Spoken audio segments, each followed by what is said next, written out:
نعت محسن انسانیت اسوہ عالمیت احمد مجتبیٰ جناب محمد مصطفیٰ علیہ تحیت و ثنا،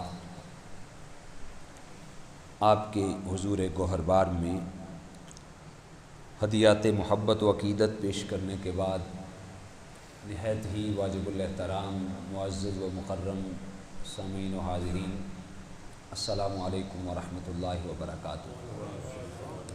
میری اور آپ کی بخت فروزی اور خوش نصیبی ہے کہ میں اور آپ ماہ رمضان المبارک کے عظیم موسم میں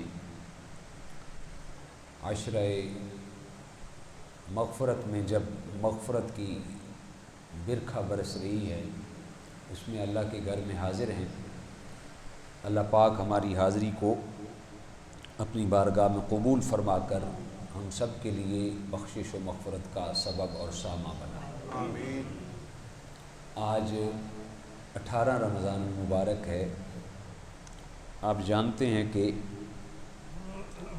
17 رمضان المبارک کو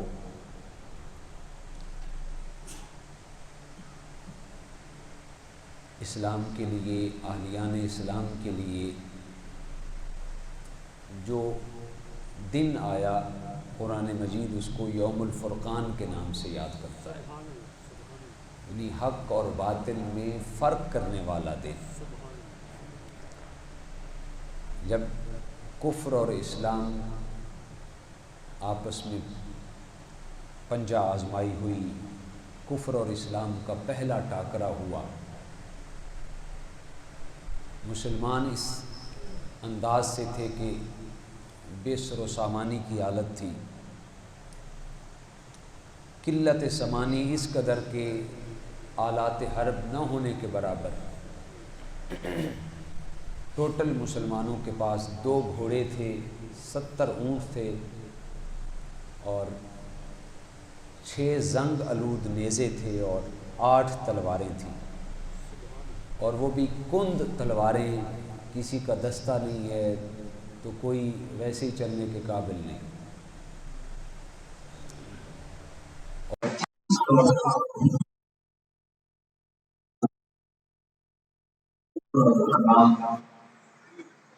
پنجہ آزمائی اس قدر بے سر و سامانی کے عالم میں حاضر ہوئے کہ اپنی جانیں ہتھیلی پر رکھ کر اللہ پر توکل اور بھروسہ کرتے ہوئے میدان آزاد میں جب یہ عشق و مستی کا قافلہ میدان بدر میں پہنچا، توکل اس کی ذات پر، بھروسہ اس کی ذات پر تھا، تو اللہ تعالیٰ نے میدان بدر میں اپنی مدد اور اپنی نصرت شامل فرما دیا اور اسلام کو فتح جیسی دولت سے معلوم کیا۔ ایک طرف وہ عالم تھا کہ اس قدر بے سر و سامانی کی حالت تھی، لیکن اللہ پاک نے کفار جو پورے کر و فر کے اعتبار سے حالات پر مکمل کنٹرول رکھتے ہوئے میدان بدر میں اس پر اللہ تعالیٰ نے مسلمانوں کو فتح دی۔ اس کو آج معافی زمانہ سے ریلیٹ کریں،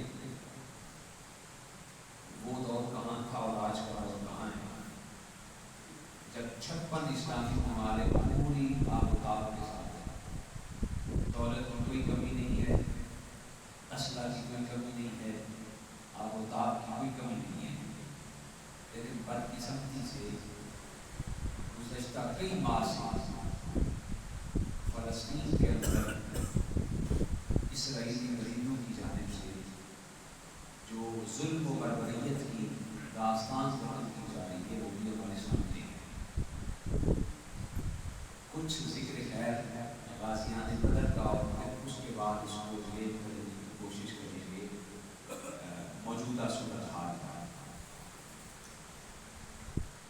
تو اللہ تعالیٰ نے قرآن مجید کے اندر اس بات کو واضح بیان فرما دیا، اللہ نے ان کی مدد کی، غازیان بدر کی، جب وہ بے سر و سامان تھے، ان کے پاس پہننے کے لیے پورے کپڑے بھی نہیں تھے، کھانے کے لیے کچھ اناج بھی مہیا نہیں تھا، تاریخ کی برکت دانی کریں، دو صحابہ میں ایک کھجور تقسیم کی جاتی ہے اور تین صحابہ کرام کی ایک سواری تقسیم کی جاتی ہے، حتیٰ کہ کائنات عالم کے سب سے بڑے ولی پہلوان سلطان زمانہ نبیوں کے سلطان کے پاس جو سواری تھی اس میں بھی 3 لوگ شامل تھے۔ جناب حضرت سیدنا علی مرتضیٰ شامل تھے۔ یہ مساوات کا علیہ السلام نے جو پیغام دیا زمانے کو اپنی طور پر ایک ذہن حادثہ تھا۔ دونوں نے حضور کی بارگاہ میں عرض کی، حضور آپ کو سواری چڑھتی ہے، آپ اس قافلے کے سالار ہیں، قافلہ کیا آپ تو پوری کائنات کے سالار ہیں، آپ ہی سواری پر تشریف فرماؤ۔ حضور علیہ السلام نے فرمایا کیا تمہارے اندر مجھ سے زیادہ طاقت ہے؟ وہ عرض کرنے لگے نہیں بندہ نواز آپ میں طاقت زیادہ ہے۔ حضور علیہ السلام نے فرمایا اگر مجھ میں طاقت زیادہ ہے تو میں اپنی باری پہ سوار ہوں گا اور اپنی باری کے علاوہ میں بھی پیدل سفر کروں گا۔ 15 سال حضور علیہ السلام کی زندگی مبارک کے گزرے اعلان نبوت کے بعد، 13 سال مکی زندگی اور 2 سال مدنی زندگی، کوئی اعلان جہاد نہیں تھا، صرف مسلمانوں کو یہ آرڈر تھا کہ نماز پڑھیں، روزے رکھیں، جہاد کا کوئی حکم نہیں تھا، زکوٰۃ ادا کریں اور دیگر عبادات کے معاملات۔ 15 سال کے بعد ٹھیک اللہ تعالیٰ نے حضور علیہ السلام کو حکم دیا کہ آپ ان نمازیوں کو، قرآن کے قاری کو جہاد کی جانب کی تعلیم دیں۔ جہاں تک اس کا پس منظر ہے، حضور علیہ السلام کو مکہ سے ہجرت کر کے مدینہ طیبہ تشریف فرما ہو گیا، حضور کے صحابہ بھی مدینہ طیبہ تشریف فرما ہو گئے، لیکن کفار ابھی بھی اپنی حرکتوں سے باز نہیں آتے تھے۔ آئے دن روزانہ کی بنیاد پر چوری چکاری ان کا معمول تھی،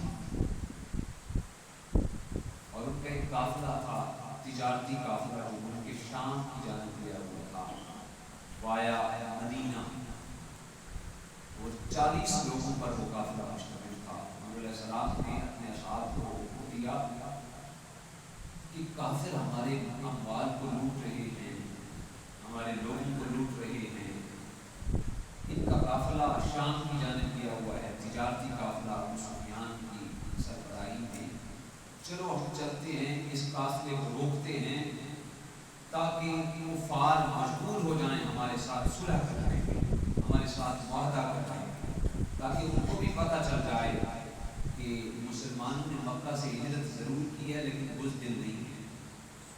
حضور علیہ السلام نے صحابہ کو حکم دیا یہ راستہ روکنے کا حکم تھا، قافلے کا راستہ روکیں گے اور کچھ توجیحات شامل کریں گے تاکہ کفار مجبور ہو جائیں ہمارے ساتھ بات چیت کرنے میں۔ تو جیسے تھے حضور علیہ السلام کے صحابہ نے تیاری کر لی، برابر جہاد کی تیاری تو نہیں تھی، اس کا بیک گراؤنڈ جو ہے وہ صرف اور صرف یہ تھا کہ تجارتی قافلے کا راستہ روکتے ہیں۔ حضور علیہ السلام مدینہ طیبہ سے روانہ ہوئے تو اس وقت حالت یہ تھا کہ آپ کے پاس ٹوٹل 8 تلواریں تھیں، 6 نیزے تھے، 2 گھوڑے تھے اور 70 اونٹ تھے، اور 315 کے لگ بھگ اشخاص تھے، جس میں کچھ بوڑھے بھی تھے، کچھ نوجوان بھی تھے اور کچھ بچے بھی تھے، اور 2 لوگ ایسے تھے جن کو کفار نے راستے میں گرفتار کر لیا تھا۔ 315 نفوس قدسیہ تھے۔ راستے میں صلی اللہ علیہ وسلم پہنچے کہ یہ سب سامانی کا عالم، اس وقت ایسا نہیں تھا کہ صحابہ کرام کی نظریں دولت پہ ہوں، نعوذ باللہ مال و دولت پہ ہوں، نہیں، ان کے سامنے یہی کافی تھا کہ حضور کا قرب ہمیں مہیا ہے، منزل ملی، مراد ملی، مدعا ملا، مل گئے حضور تو سمجھو خدا ملا۔ سبحان اللہ۔ ان کا آخری نظر اور سامنے ذہنی تخیلات کا منظر تو یہی تھی کہ بس حضور ہمارے ساتھ ہیں تو کائنات عالم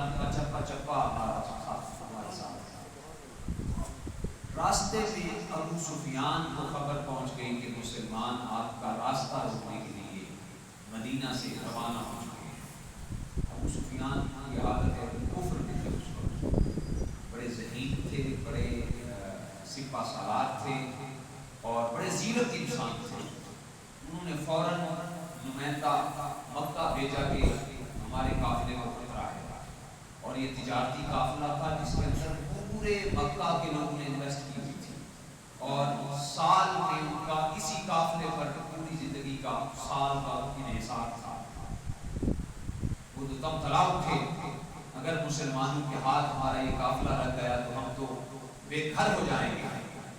ابو جہل نے فوراً اعلان کیا کہ مسلمانوں کے ساتھ جہاد، مسلمانوں کے ساتھ جنگ کرنے کا نعرہ بجا دیا جائے، اور وہاں سے اس نے ہر قبیلے کے بہادر نوجوانوں کو اکٹھا کیا، حتیٰ کہ 1000 بہادر سورموں کو اس نے اکٹھا کیا، اور ہر شخص کے پاس 2 سواریاں اور 2 تلواریں، وافر مقدار میں سامان ہر حالات حرب موجود۔ وہ مکہ سے روانہ ہوا، ادھر سے ابو سفیان کو پتہ چلا تو اس نے راستہ تبدیل کرتے ہوئے قافلے کو بچاتے ہوئے وہ مکہ جا پہنچا۔ ادھر سے مکہ والے چلتے چلتے سفر کرتے کرتے بدر کے مقام تک آ پہنچے۔ ابو سفیان نے پھر پیغام بھیجا ہمارے قافلے کو خطرہ نہیں ہے، لہٰذا آپ واپس چلے جائیں۔ تو ابو جہل نے کہا نہیں، ہم گھروں سے باہر نکل چکے ہیں، اب واپس نہیں جائیں گے، اب ہم مسلمانوں کے ساتھ جنگ کر کے واپس جائیں گے۔ بدر کے مقام پر، بدر ایک کنواں ہے جس کا نام تھا بدر، اس وجہ سے اس بستی کا نام بدر پڑ گیا، جو کہ مدینہ طیبہ سے 80 میل مسافت پہ ہے۔ حضور علیہ السلام کو جب پتہ چلا کہ ابو سفیان تو قافلہ لے کر مکہ پہنچ چکا ہے، حضور علیہ السلام نے اس موقع پر اپنے اصحاب کو جمع کر کے حضور علیہ السلام نے بڑا فصل و بڑی خطبہ ارشاد فرمایا۔ حضور علیہ السلام نے فرمایا دیکھو میرے صحابہ، ہم بے سب سامانی کے عالم میں ہیں، ہمارے پاس کھانے کے لیے بھی نہیں ہے اتنا، سواریاں آپ کے سامنے ہیں، آلات حرب بھی نہیں ہے، جس مقصد کے ساتھ ہم آئے تھے وہ مقصد تو ختم ہو چکا، لہٰذا اب کفار کا ایک قافلہ بڑی تعداد میں 1000 کی تعداد میں بدر میں آ چکا ہے، اور وہ ہمارے ساتھ جنگ کرنا چاہتا ہے، لہٰذا اس صورت میں ہمیں کیا کرنا چاہیے؟ سب سے پہلے جناب سیدنا ابو بکر صدیق کھڑے ہوئے، عرض کرنے لگے بندہ نواز ہم تو آپ کے اشارے اپنے پہ منتظر ہیں۔ جناب امیر المومنین جناب فاروق اعظم رضی اللہ تعالیٰ عنہ کھڑے ہوئے، آپ نے بھی اپنی سپاس گزاری پیش کی۔ پھر اس کے بعد حضور علیہ السلام چاہ رہے تھے کہ کوئی انصاری صحابی کھڑا ہو اور اپنی وفا کا یقین دلائے، کیونکہ یہ تو مہاجر ہیں، جناب ابوبکر بھی جناب عمر بھی، یہ تو میرے ساتھ آئے، انہوں نے تو میرے ساتھ چلنا ہی چلنا ہے، لہذا پہلا معرکہ تھا، پہلی جنگ تھی، حضور چاہتے کہ کوئی انصار مدینہ کا رہنے والا کھڑا ہو اور اپنے پورے انصار صحابہ کی جانب نمائندگی کرتے ہوئے اپنی وفا کا اظہار کرے۔ تو حضرت جناب سعد بن معاذ رضی اللہ تعالیٰ عنہ کھڑے ہوئے، عرض کرنے لگے بندہ نواز یا رسول اللہ صلی اللہ علیہ وسلم آپ حکم کریں، یہ بدر کیا چیز ہے، ہم تو اپنے گھوڑے سمندر میں ڈال دیں گے۔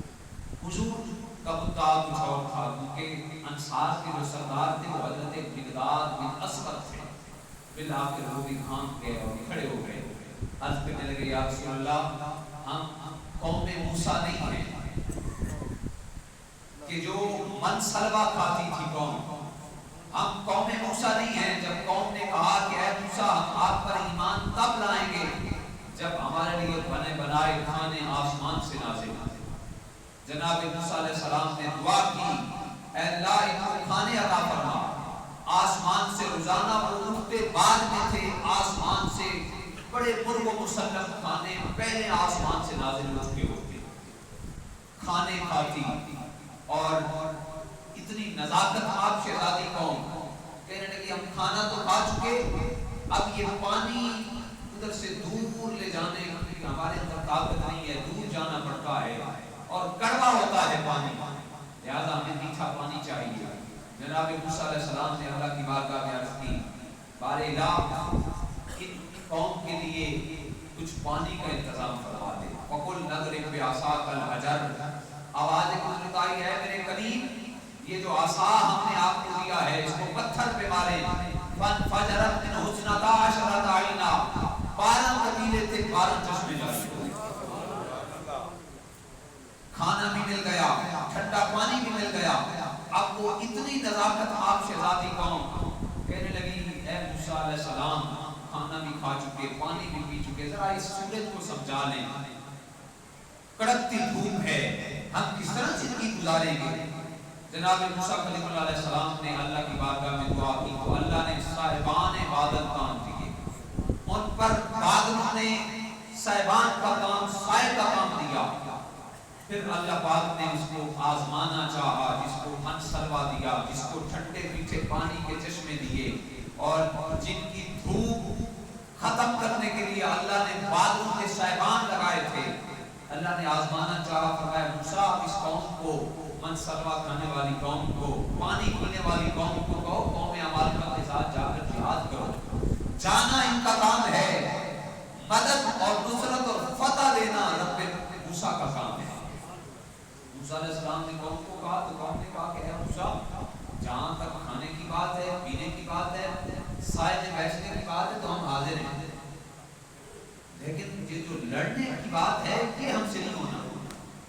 اِذَا مَنْتَ وَرَبُّكَ فَقَاتِلَا، آپ جائیں اور آپ کا رب جانے، جائیں جا کر قتل و غارت کریں، ہم سے یہ کام نہیں ہونا۔ موسیٰ علیہ السلام سے کہا آپ کیا کریں گے؟ اِنَّا آؤْنَا قَائِدُونَ، کہنے لگے ہم بس یہاں سے بیٹھے ہوئے، آپ جائیں جا کر کے معاملہ کریں۔ تو حضرت مقداد بن اسود کھڑے ہوئے، عرض کرنے لگے بندہ نواز، اگرچہ ہمارے پاس من سلوا نہیں آیا، اگرچہ ہمارے پاس ٹھنڈے میٹھے پانی کے چشمے بھی نہیں ہیں اور نہ ہی بادلوں کا صاحبان ہے، ہمارے پاس تو کھانے کے لیے 2 آدمیوں میں 1 کھجور تقسیم ہو رہی ہے۔ عرض کرنے لگے حضور ہم قوم موسیٰ نہیں ہیں کہ کڑا وقت آئے اور ہم پیغمبر کی بات کو ماننے سے انکار کرتے ہیں۔ یا رسول اللہ آپ حکم کریں، جہاں آپ کا حکم ہوگا ہمارے خون کے قطرے وہاں پہ حاضر ہوں گے۔ سبحان اللہ۔ غلامان محمد جان دینے سے نہیں ڈرتے، غلامان محمد جان دینے سے نہیں ڈرتے، یہ سر رہ جائے یا کٹ جائے یہ کچھ پرواہ نہیں کرتے۔ نبی کا حکم ہو تو ہم کھاند جائیں سمندر میں، جہاں کو محب کرتے نعرہ اللہ اکبر، جہاں کو محب کرتے نعرہ اللہ اکبر میں اللہ اکبر۔ حضور علیہ السلام بڑے خوش ہوئے، حضور علیہ السلام نے فرمایا چلو پھر چلتے ہیں میدان بدر میں۔ جب بدر میں پہنچے دیکھا ابو جہل اور ان کے سور میں پہلے آ چکے ہیں اور اونچی جگہ پر انہوں نے قبضہ کر رکھا ہے، جہاں پہ چشمہ بھی تھا، وہ کنواں بھی تھا اور اونچی جگہ، آپ جانتے ہیں لڑائی کے اعتبار سے اونچی جگہ بڑی اچھی ہوتی ہے، پکی جگہ ہے اور ریتلی جگہ باقی تھی۔ حضور علیہ السلام نے فرمایا اس ریتلی جگہ پر تم خیمے لگا لو۔ اب ریتلی جگہ لڑائی کے اعتبار سے ٹھیک نہیں ہوتی، وقت گزرتا رہا، جب رات ہوئی تو حضور علیہ السلام نے فرمایا اے میرے صحابہ تم سارے سو جاؤ۔ سارے صحابہ کہنے لگے بندہ نواز آپ سو جائیں، ہم رات کو پہرا دینے کے لیے حاضر ہیں۔ حضور علیہ السلام نے فرمایا نہیں میرے صحابہ تم سارے سو جاؤ، آج میں محمد پہرا دوں گا۔ تاریخ کائنات میں ایسا کوئی جرنیل کبھی آپ نے نہیں دیکھا ہوگا، ہمیشہ جرنیل سوتے ہیں، سپاہی جاگتے رہتے ہیں، ہمیشہ ہمارے جرنیلوں کو تو پتہ ہی نہیں ہوتا، سپاہی بارڈر پر جا کر اپنی جانوں کے نذرانے پیش کرتے ہیں، لیکن کائنات عالم کے یہ واحد لیڈر اور جرنیل تھے۔ فرمایا میں سارے صحابہ سو جاؤ اور میں محمد کو پہرا دوں گا۔ حضور علیہ السلام ساری رات جاگتے رہے، جب رات کا آخری وقت آیا تو حضور علیہ السلام اللہ کے حضور حاضر ہو کر دعا کے لیے حضور میں ہاتھ اٹھائے۔ ساری زندگی حضور نے بڑی نیاز مندی کے ساتھ دعا مانگی، بڑی عاجزی کے ساتھ دعا مانگی، لیکن بدر کی رات جو حضور علیہ السلام نے دعا مانگی بڑے لاڈ کے ساتھ اور بڑے انہماک کے ساتھ دعا مانگی، بڑے فخر کے ساتھ حضور علیہ السلام نے دعا مانگی۔ دعا کے لیے ہاتھ اٹھائے، فرمایا میرے اللہ یہ مٹھی بھر لوگ تھے جو لے کے میں تیری بارگاہ میں آ چکا ہوں۔ اے پروردگار عالم، اگر کل جنگ ہوتی ہے، اگر یہ مٹھی بھر لوگ فتح یاب نہیں ہوتے تو اے بار الہی سن لے، اس کائنات میں کوئی تیری عبادت کرنے والا باقی نہیں بچے گا، کوئی عبادت کرنے والا باقی نہیں بچے گا۔ میں سمجھتا ہوں آج یہ جو ہمارے پاس منبر ہے، یہ نمازیں پڑھ رہے ہیں، یہ قرآن کی تلاوتیں کر رہے ہیں، یہ اذانیں ہو رہی ہیں، یہ رمضان کے روزے رکھے جا رہے ہیں، یہ نیکی کے سارے موسم اور سارے اتوار ہم ادا کر رہے ہیں، یہ صدقہ ہے مٹھی بھر غازیان بدر کا جو آج ہمیں میسر آ رہا ہے۔ تو جب لاڑ کے ساتھ حضور نے دعا مانگی، جناب جبریل حاضر خدمت ہوئے، عرض کرنے لگے بندہ نواز آپ پریشان نہ ہو، اللہ فرماتا ہے بابو کل تو ہو لینے دیں، میں ان مجاہدین کی حمایت کے لیے، ان کی مدد کے لیے ملائے اعلیٰ سے فرشتوں کا انبو بھیج دوں گا۔ اور پھر حضور علیہ السلام فرماتے ہیں کہ حضور کی اس دعا اس قدر قبول ہوئی، اللہ اکبر، کہ بارش برسنا شروع ہو گئی۔ حضور علیہ السلام نے صحابہ کو جگایا، فرمایا صحابہ پانی کو ذخیرہ کر لیا، آس پاس نہ مٹی لگا کے پانی ذخیرہ کر لیا۔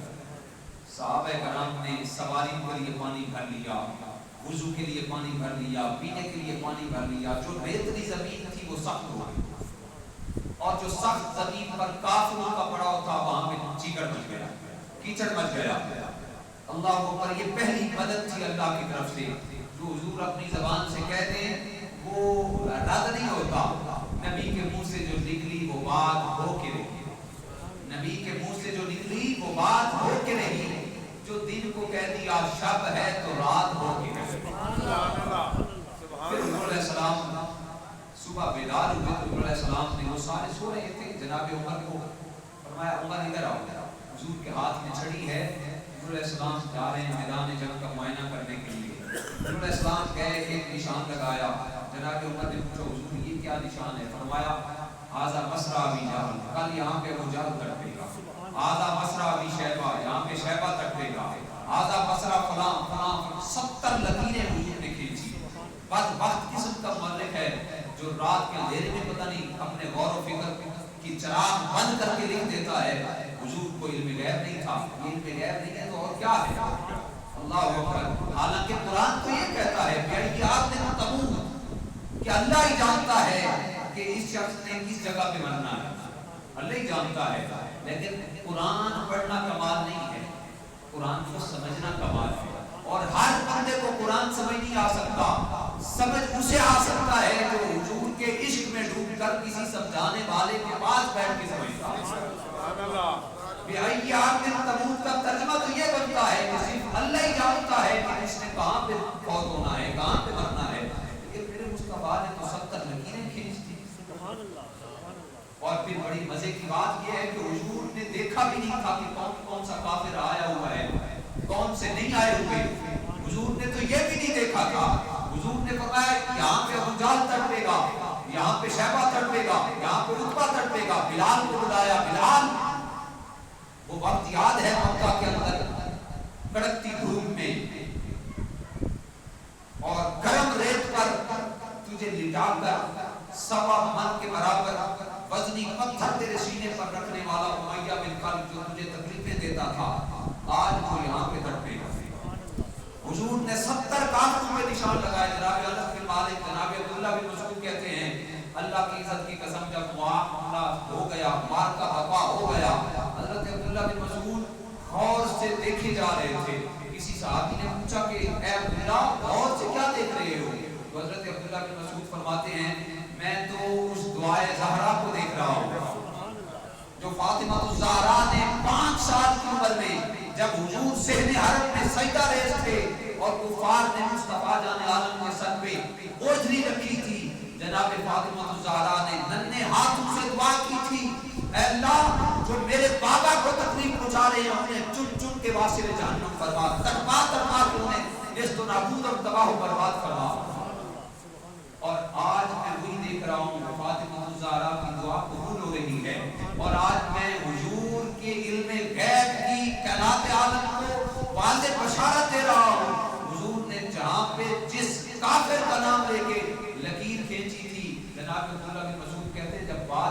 موقع گیا تو این اسی جگہ پر لکیر کے اوپر وہ کافر وہیں پہ تڑپے ہوئے. اللہ اکبر. اللہ تعالیٰ نے فرشتوں کے ذریعے مدد فرمائی. 313 لوگ, بے سر و سامانی کا عالم, 8 تلواریں, 6 زنگ علوم نیزے اور 2 گھوڑے تھے, بے سر و سامانی کا عالم.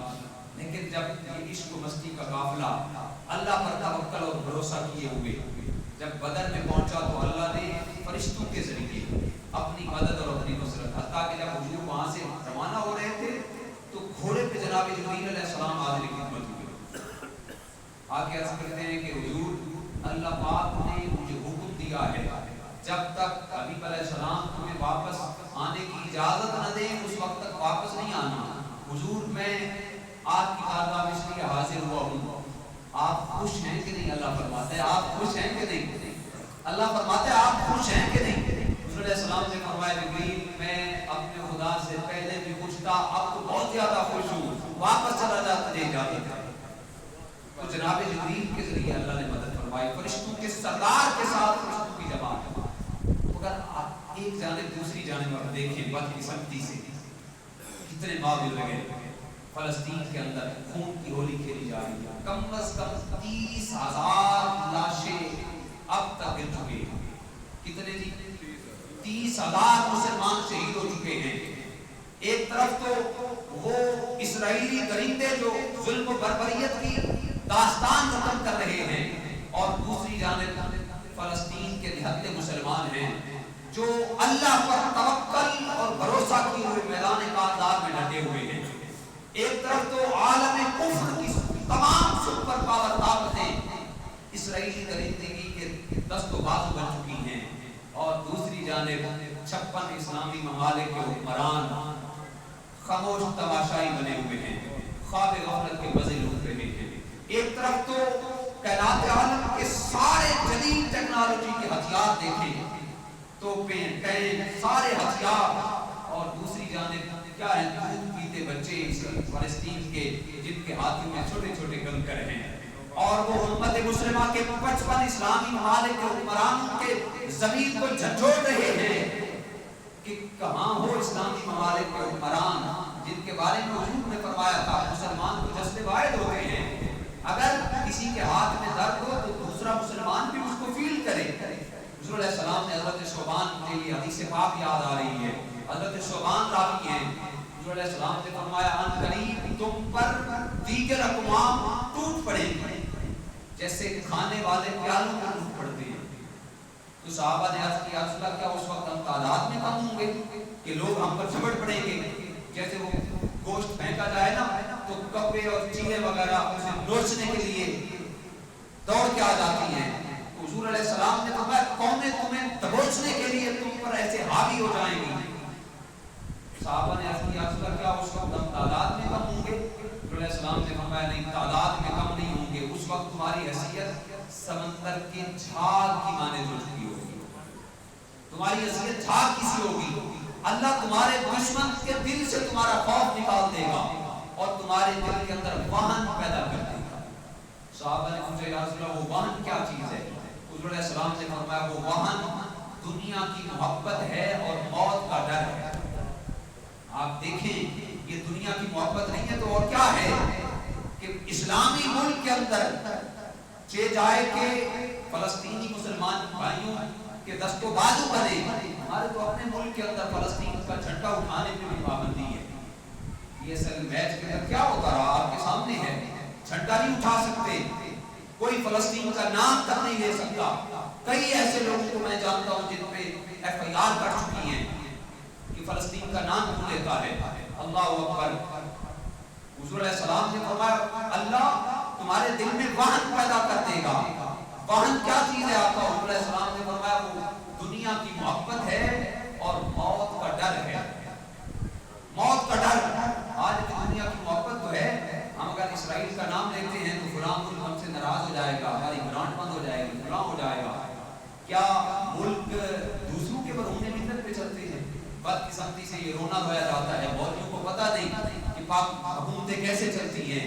میں کہنا چاہتا ہوں ہم لوگوں کو جن کی سوچ یہ ہے کہ اگر اگر آپ کے ذہن میں نہ ہو تو قریبی ملک افغانستان کو دیکھ لیں، ایشیا کا سب سے سستا ترین ملک اب بن چکا ہے افغانستان۔ وہاں پہ کس کی حکومت ہے؟ کالا کالا رسول اللہ پڑھنے والے علماء حکومت کر رہے ہیں، اور ایشیا کا سب سے سستا ترین ملک بن چکا ہے۔ کسی سے کوئی گرانٹ لے کے نہیں چلا رہے ہو، اپنی مدد آپ کے ساتھ چلا رہے ہیں۔ اللہ اکبر۔ اور یہ ڈر ہے موت کا جو اس وقت نہیں تھا، 313 تھے تو اللہ نے ان کو فتح عطا فرما دی تھی۔ آج 7 ارب کے لگ بھگ مسلمان ہیں۔ کتنے مسلمان ہیں؟ 7 ارب کے لگ بھگ مسلمانوں کی تعداد ہے، لیکن ان مٹھی بھر لوگوں سے ہم ڈر رہے ہیں۔ کیوں؟ اس لیے کہ ہمارے ایمان کمزور ہو چکے ہیں۔ اللہ اکبر۔ 7 ارب لوگ آج اس جانب جانے کے لیے تیار نہیں، اور ہمارے حکمران اللہ اکبر وہ تو آواز تک بلند نہیں کرنے دیتے۔ وقت یہی ہے کہ اے خاصہ خاصان رسول، وقت دعا ہے۔ میں اور آپ تو کچھ نہیں کر سکتے، جو ہم کر سکتے ہیں وہ آواز بلند کر سکتے ہیں۔ آواز ہم بلند کر رہے ہیں۔ کئی دفعہ معاملات کیے گئے، کئی دفعہ روڈ پر نکل کر تاکہ لوگوں کے اندر اویئرنیس ہو، معاملہ کیا گیا، لیکن کوئی ٹس سے بس نہیں ہو رہا۔ آپ روزانہ کی بنیاد پہ دیکھتے ہیں سوشل میڈیا پر کیا ہوتا ہے، جب وہ چھوٹی چھوٹی ویڈیوز دیکھتے ہیں تو اللہ اکبر، دل خون کے آنسو ہوتا ہے۔ چھوٹے چھوٹے بچے اور وہ بے سر و سامانی کے عالم میں، اور وہ ہمیں پکار کے آواز دے رہے ہیں، اے امت مسلمہ کے لوگوں، کیا تمہیں اس وقت غیرت آئے گی جب یہ ساری کائنات ختم ہو جائے گی؟ اندازہ کریں 30,000 لاشیں اٹھا کر جس قوم کو ابھی تک بیداری کا شعور نہیں آیا، وہ قوم کب بیدار ہوگا؟ وہ قوم کبھی بیدار نہیں ہو سکتی۔ 30,000 لاشیں اٹھا کر بھی اللہ اکبر۔ بات ہوئی ہے، ہم حضور کی بارگاہ میں عرض کر سکتے ہیں، حضور کا واسطہ اور وسیلہ دے کر اللہ کی بارگاہ میں عرض کرتے ہیں، اے خاصہ خاصان رسول، وقت دعا ہے، امت میں تیری آگے عجب وقت پڑا ہے۔ جو دین بڑی شان سے نکلا تھا وطن سے، وہی پردیس میں آج غریب الغربا ہے۔ اے خاصہ خاصان رسول، وقت دعا ہے، امت میں تیری آگے عجب وقت پڑا ہے۔ اللہ ہم سب کو توفیقات عمل نصیب فرمائے۔ مسلمانوں کے درد کو اپنا درد سمجھ کر اس آواز کو بلند کرنے کی توفیق عطا فرمائے۔